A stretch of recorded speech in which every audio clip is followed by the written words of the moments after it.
Hi, welcome back to our channel Di BND Talk Zone, we talk, we learn. Bersama dengan gue Bengs Maulana. Gue Dewi.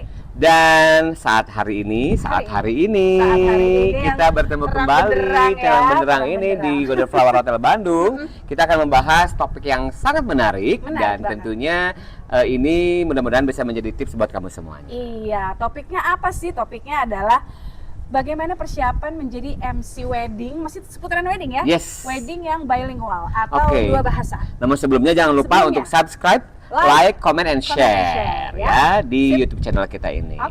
Oke. Baik, tadi apa Wi? Bilingual jadi MC karena kan Kang Beng sudah punya sedikit pengalaman. Saya juga ada sedikit, tapi saya bukan di wedding ya. Saya di acara yang lain. Yes, betul. Jadi kita bisa berbagi informasi, berbagi pengalaman. Nah, Wi, nowadays. Jadi saat ini adalah tidak dipungkiri bahwa ada pasar di balik itu semua. Ada pasar untuk pernikahan campuran. Ya, ekspatriat gitu ya. Jadi kadang ada cowoknya orang Indonesia, ceweknya orang luar negeri. Kadang kebalik, misalkan ceweknya luar negeri, cowoknya Indonesia. Karena sama nggak sih tadi ngomongnya? Sama ya. Pokoknya gitulah ya. Pasangannya salah satunya dari Indonesia dan dari luar negeri. Nah, seperti itu. Jadi ini adalah menjadi salah satu pasar yang tidak bisa dihindari, tapi ini menjadi salah satu pasar untuk kita. Betul, untuk MC ya, dapat untuk menjadi MC di pernikahannya mereka seperti itu.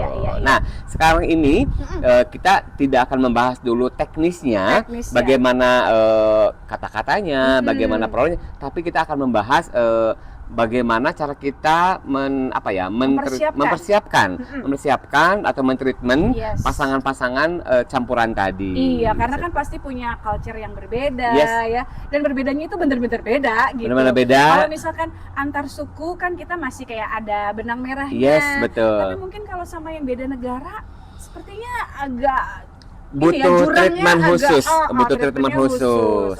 Oke, yang pertama adalah pada saat kita di calling atau diinformasikan Kang atau Teh, misalkan kosong tanggal segini, misalkan pernikahannya adalah pernikahan bilingual gitu ya, pernikahan campuran internasional, misalkan antara Kanada Indonesia atau Jerman Indonesia atau apapun itu. Nah, kita harus mengetahui dulu nih gitu, ini pasangan dari mana ya, maka misalkan pasangannya dari negara benua Amerika, benua Eropa atau Australia seperti itu. Yes. Karena apa? Karena ya ada beberapa kultur dari mereka yang berbeda gitu ya. Jadi ada beberapa kultur yang berbeda, kita harus pelajari dulu. Kita harus tanyain dulu mereka pasangannya dari mana, dan jangan salah, ketemunya di mana? Ya, ketemunya. Apakah ketemunya di online dating? Jangan salah, betul. Banyak sekali. Karena apa? Sekarang ini tidak hanya di luar negeri tapi juga di Indonesia tentunya marak dengan ketemunya jodohnya itu by aplikasi. By application, gitu guys. Nah, kenapa saya nanya demikian? Itu untuk membangun chemistry juga. Jadi pada saat nanti kita ketemu, kita udah bisa, kamu maksudnya ketemunya di sini ya, gitu kan? Maksudnya jadi yes, betul. Jadi si klien itu udah isinya udah research nih kayak gini gitu ya. Seperti itu. Nah, setelah kita mengetahui pasangan itu dari mana asalnya, terus ketemunya di mana juga. Nah, statusnya bagaimana nih? Maksudnya gini. Apakah si pasangannya itu, mohon izin, sudah satu agama atau tidak? Itu penting. Itu harus diketahui juga, karena dalam saat kita memandu, apalagi punten mohon izin untuk agama Islam, kan kalau akan nikah berarti harus masuk dulu agama Islam gitu kan.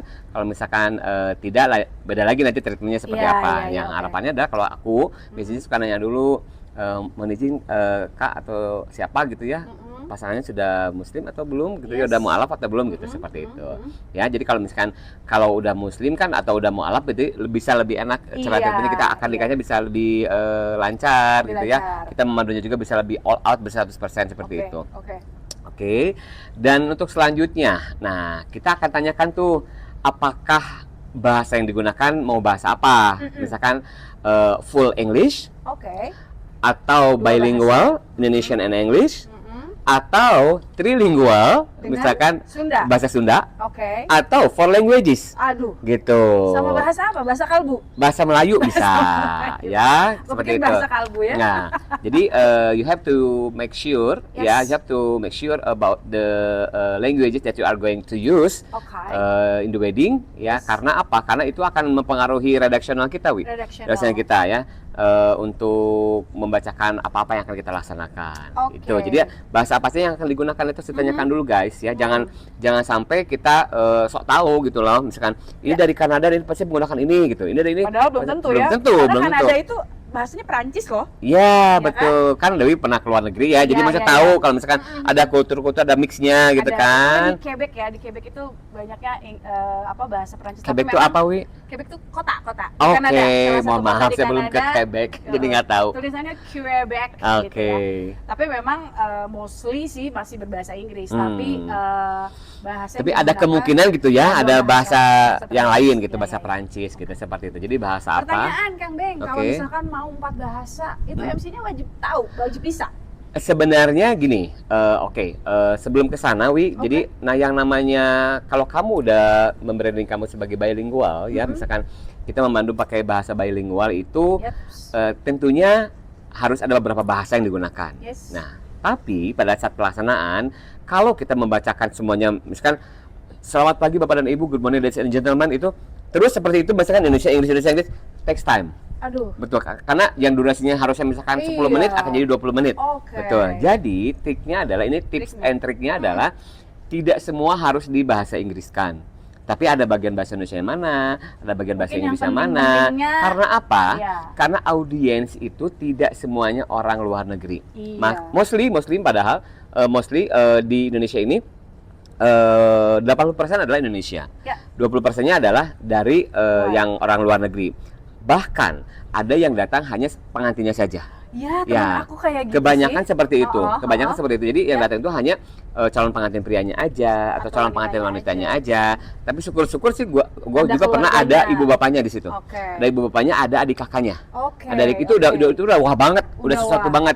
Kadang ada teman-temannya datang juga yang terbang langsung dari dulu aku orang Belgia gitu kalau nggak salah ya. Dari sana langsung untuk menghadiri pernikahannya langsung terbang ke sini. Itu udah alhamdulillah banget, udah syukur. Tapi mostly kadang si calon pengantinnya aja. Gitu. Jadi oleh karena itu berarti kan audiensnya adalah orang Indonesia dong banyaknya. Nah, makanya untuk bahasa Inggrisnya adalah poin-poin tertentu saja. Jadi agar apa yang kita utarakan, apa yang kita instruksikan dapat dimengerti oleh audiens. Atau misalkan pada saat hari H itu biasanya suka ada conference by Zoom meeting, ya, family conference by Zoom meeting atau by apapun itu ya. Nah, di situ, baru kamu bisa untuk menggunakan bahasa Inggris itu. Say hi itu keluarganya di Kanada misalkan, di Jerman. Tapi kamu juga harus mengetahui waktu setempatnya atau zonasinya di mana itu sedang jam berapa di sana. Jangan sampai di sananya udah good evening gitu ya, udah malam kita masih good morning atau good morning in Indonesian time and also good evening in Canada time kayak gitu-gitu. Jadi kamu harus tahu juga waktu yang sedang dilaksanakan pada saat kita di sini pagi hari, di sana tuh jam berapa gitu ya. Karena pernah gue juga waktu mandu di sini tuh pagi-pagi jam 8, di Jerman kalau nggak salah itu jam 1 atau jam 2. Ya, jam 2 tengah malam. Ya, seperti itu. Sebentar, berarti yang tadi dirimu bilang conference itu adalah ada live-nya? Yes, live streaming. Live streaming. Bukan technical meeting? No, live streaming. Jadi pada saat setelah akad nikah, biasanya setelah akad nikah atau pemberkatan, misalkan itu kita akan mengadakan sungkeman, biasanya mohon doa restu dari kedua orang tua yang ada di sini. Setelah itu nanti kita akan langsung live streaming bersama dengan keluarganya yang di luar sana, di negara sana gitu. Nah, itu biasanya mohon doa restu kepada kedua orang tuanya. Ada kalau terakhir aku ada grandfather and grandmother, sisternya di situ. Tapi biasanya mereka itu nggak terlalu formal sih, casual aja mandunya gitu. Halo, how are you doing kayak gitu-gitu. Terus mereka would you like to say something to the groom and bride, your best wishes, your blessing kayak gitu-gitulah gitu. Iya, seru seperti itu. banget ya. Tapi seru banget pokoknya mah. Nah, makanya dari situ kita bisa berinteraksi tuh dengan keluarga mereka, sampai approach juga, sampai cara-caraan gitu kan. Mungkin kita nanti ke sana ya, ke Kanada gitu. In the future we are going to Canada gitu kan, kayak gitu-gitu. Aduh, Seperti seru, itu. Aku tuh pernah menghadiri ya, belum pernah sih kalau jadi WA atau MC, tapi menghadiri pernikahan yang pertama cuman calon lakinya doang yang datang gitu ya. Itu Indonesia Jerman, terus juga Indonesia India, tapi Indianya tuh bagian Kashmir, di mana cuma laki-lakinya doang juga yang datang karena keluarganya memang tidak bisa hadir. Terus juga ada teman-temannya sih beberapa yang hadir. Lalu ada juga yang aku berangkat ke India untuk menjadi untuk menjadi tamu, tamu dari si pengantin prianya. Jadi pengantin prianya itu mengundang beberapa teman, ada yang dari Afrika, ada yang dari Indonesia, ada yang dari dan lain-lain lah gitu. Jadi memang apa ya, sekarang ini udah global ya, maksudnya udah tidak ada lagi sekat gitu ya, orang mau menikah dengan suku mana, negara mana tuh kayak udah gitu ya, udah sangat-sangat memungkinkan ya. Betul. Karena tadi ada internet juga, ada juga flight juga semakin murah, gitu, semakin terjangkau. Jadi itu pasti akan terjadi dan itu adalah pasar untuk MC ya. Yang kadang kita kayaknya tidak memperhatikan hal itu, terlalu sibuk sama lokal. Ternyata guys, itu ada juga pasar spesial banget dan itu wow. Luar biasa lah ya, pokoknya gurih, pokoknya ngerti kan gurihnya tanda kutip ya. Asli gurih ya, dari situnya lah gitu gurihnya ya. Oke Kang Beng. Terus mungkin tadi aku tanya, apakah kita memang harus bisa berbicara bahasa yang misalnya kita harus 4 bahasa nih, apa-apa. Kalau Melayu kan mungkin kita nggak terlalu familiar ya. Kalau Inggris kan memang banyak kita ini kan gitu. Nah gimana tuh, apakah kita harus bisa atau kayak yaudah ini gue kasih teks tuh tinggal baca aja gitu? Sebenarnya kalau kamu udah branding kamu sebagai MC bilingual ya you have to memiliki konsekuensi. Konsekuensi berarti kan kamu udah bisa bahasa Inggris, bahasa Indonesia, bahasa Sunda seperti itu. Nah kalau misalkan ada klien yang meminta itu ya kamu harus berani dong, siap dan ready. You have to ready, you have to be ready, ya, you have to be brave gitu ya. Pokoknya dengan apa yang kamu utarakan, apa yang kamu laksanakan seperti itu, konsekuensinya seperti itu. Jadi, nah tapi pada saat kenyataannya seperti yang tadi aku bilang, tidak mungkin semua kita akan translatekan, kita akan alih bahasakan. Jadi ada beberapa poin di mana kita menggunakan bahasa Indonesia, menggunakan bahasa Inggris, menggunakan bahasa Sunda, ataupun menggunakan bahasa Melayu. Ya, jadi ada beberapa part-part. Cuman mungkin gini, si orang luar negeri ini kebanyakan itu sangat interesting sekali dengan adat budaya kita. Nah, diusahakan untuk prosesi adat Sunda atau rangkaian adat Sunda, adat budaya Sunda itu atau rangkaian adat manapun itu ditranslate menggunakan bahasa Inggris. Jadi si pengantinnya jadi si pengantin bisa ngerti gitu. Misalkan contoh untuk rangkaian adat Sunda ya, kalau di Jawa Barat seperti itu akan ada huap lingkung, ada pabotot-botot bakakak hayam, ada turun bantayan, juga saweran. Itu pasti akan ada filosofi di balik itu semua. Nah, kamu have to explain that. Those of the equipment, what is the meaning behind of the action like that, seperti itu. Jadi kamu harus mentranslatekan ya, mau tidak mau. Karena apa? Karena si orang luar negeri itu sangat tertarik banget dengan apa yang kita sampaikan. Malahan kalau aku pribadi sih ya, pada saat awal ketemu dengan si calon pengantin itu biasanya suka chit-chat dulu dan aku suka menjelaskan, kamu sekarang menggunakan busana tradisional Sunda loh, yang namanya keris, ini namanya bendo. This is the keris, and the keris is the meaning is lalalala gitu, seperti itu. And then you wearing the Sundanese traditional uniform atau kostum gitu kan, seperti itu. Dan mereka yes really I really appreciate it gitu. Dan mereka sangat senang, sangat berbahagia, sangat bangga gitu ya, dengan karena mereka dapat memakai busana tradisional Sunda. Jadi kalau aku pribadi suka cicat dulu dengan si calon pengantin untuk chemistry juga, sambil menjelaskan yang lu pakai itu ini loh maknanya gitu. Bendo ini warnanya putih, ini akan melatih kayak gitu-gitulah. Dan mereka senang banget ya dapat penjelasan itu ya. Karena mereka juga kan pasti ya pengetahuannya belum sedalam itu ya. Jadi kita yang harus malahan tidak mengetahui. Mereka hanya pakai doang gitu. Kayak apaan sih nih gitu. Ternyata pas sudah tahu maknanya, gitu kan. Yes, betul sekali. Oke. Terus bilingual ya. Kan sebenarnya kita juga sementara ini selama ini juga udah bilingual ya, Indonesia Sunda, Indonesia Jawa. Yes, benar-benar. Jadi sebenarnya lebih dari bilingual ya. Trilingual Kayaknya minimal trilingual Iya, gitu iya, ya. iya. Jadi tantangan juga nih buat MC sekarang untuk bisa menguasai bahasa asing tuh udah kayak is emas banget ya. Yes. Iya, supaya nanti ke depannya siap nih kalau Ya. ternyata ada panggilan dari yang ininya ya, yang emang pengantin itu internasional. Yes, Oke, betul Kang Beng, sekali. boleh nanya nggak pengalaman paling menarik yang saat ini Kang Beng pernah ini kan apa Alami. MC alami? Si bilingual ya. Bilingual. Oke, baik. Yang nggak akan pernah saya lupakan adalah pertama pada saat saya mandu acara akad nikah, laki-lakinya Afrika, Laki-lakinya Afrika. itu dengan skinnya khas Afrika iya, sana ya, dan Gelap ya, kulit gelap. perempuannya Indonesia. Nah, pada saat saya memandu pembukaan nih, pembukaan acara akad nikah, kan ada sambutan-sambutan dong. Yes. Sambutan dari pihak keluarga calon pengantin pria, dan notabene pada saat itu hadir teman-temannya, Wi. Oh, Hadir teman-temannya dari groomsnya itu hadir. Orang Afrika yang tinggi gede yang warnanya gelap gulita gitu gitu ya, ya. di sebadan badan gitu ya. Iya, Tapi iya. jangan salah, mereka muslim semuanya. Muslim Mereka semuanya. muslim semua, dan pada saat saya membacakan now we are going to listen the speech by the groom's family, Oke. which be delivered by siapa? Datanglah dia, Oke. ya. Datang. Oke, datang cek gitu ya. Kasih Masalah, mic. kasih mic sama WO ya, udah. Oke. Dia pakai bahasa Inggris. Bahasa Inggris. Terus dia teh ngomong apa gitu ya, dalam bahasa Arab tuh apa yang harusnya direspon oleh audiens ya. Oke. Tapi ternyata audiensnya nggak ngerti teh ya, nggak ngerti, diam aja.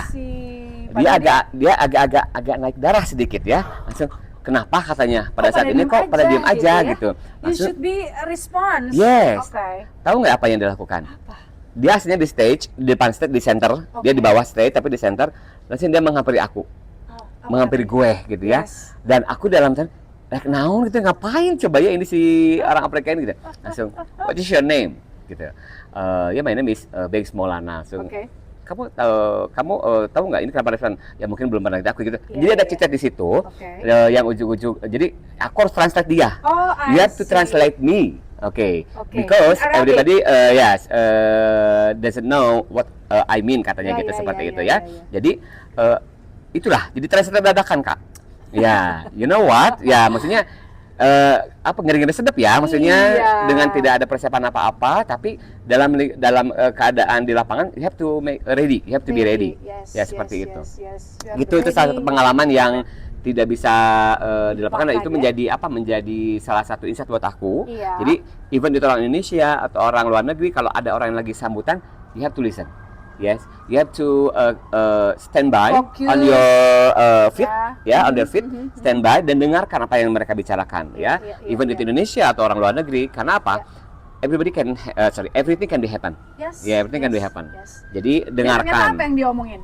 Dia, ya maksudnya dia mengucapkan terima kasih, ucapan terima kasih Terus nggak kepada ada yang respon semua gitu gitu, ya? terus Karena bahasanya berbeda. iya betul, I mengucapkan see. intinya dia ucapan terima kasih, senang sekali dia bisa hadir di situ pada saat itu dan membawa temannya, mudah-mudahan diterima dan segera dinikahkan, itu sih intinya. Pas udah ngerti langsung gitu Iya, ya.